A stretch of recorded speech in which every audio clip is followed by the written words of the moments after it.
Yo la famille, comment vous allez? J'espère que vous allez bien. C'est encore moi, votre ami fidèle le cerveau. Alors aujourd'hui, je vais vous parler de quelque chose de très important, quelque chose qui va bouleverser votre vie, quelque chose qui va donner un tournant à votre vie. D'accord? Si vous êtes tombé sur cette vidéo, c'est certainement parce que vous voulez acquérir une bonne chose, vous voulez vous aspirer en réalité au succès. Et je vous dis que cette vidéo va donner tout à votre vie si vous appliquez en réalité ce que je vais vous dire. Aujourd'hui, nous allons décortiquer le livre de Napoléon Hill.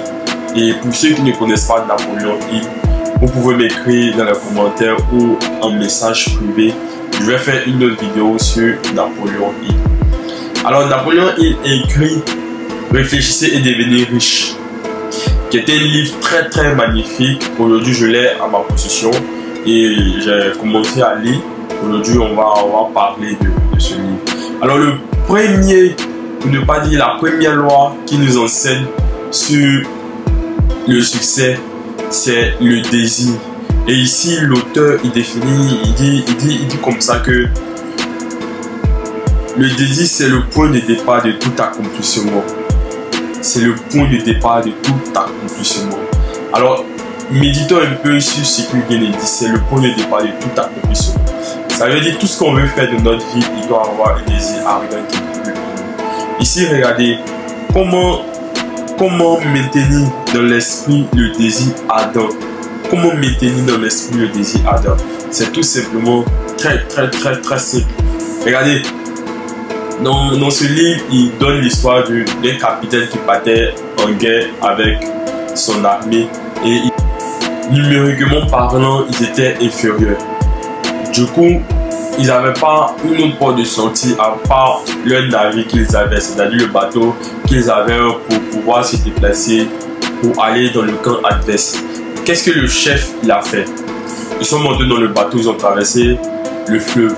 Et arrivé dans le camp ennemi, il a brûlé le bateau qui leur permettrait de se retourner en cas, peut-être si ça chauffait sur eux, comme on peut le dire ici. Si ça chauffait sur eux, ils pouvaient prendre le bateau pour s'enfuir.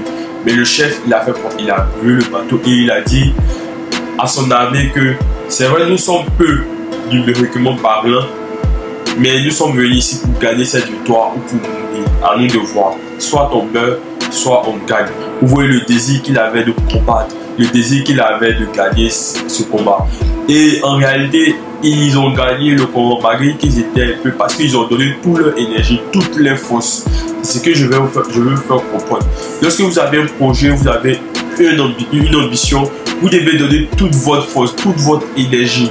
Et c'est en cela que le succès viendra frapper à votre porte. Ici, comme ça, dans le livre, il dit quoi? Celui qui veut réussir dans n'importe quelle entreprise doit brûler ses bateaux et couper toute source de retraite. C'est le seul moyen pour maintenir dans l'esprit le désir ardent de gagner, qui est la clé du succès.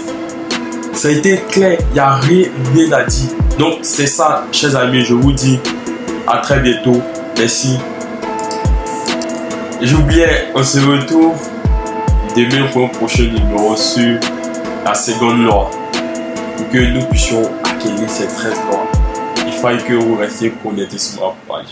Alors, abonnez-vous massivement et on se dit.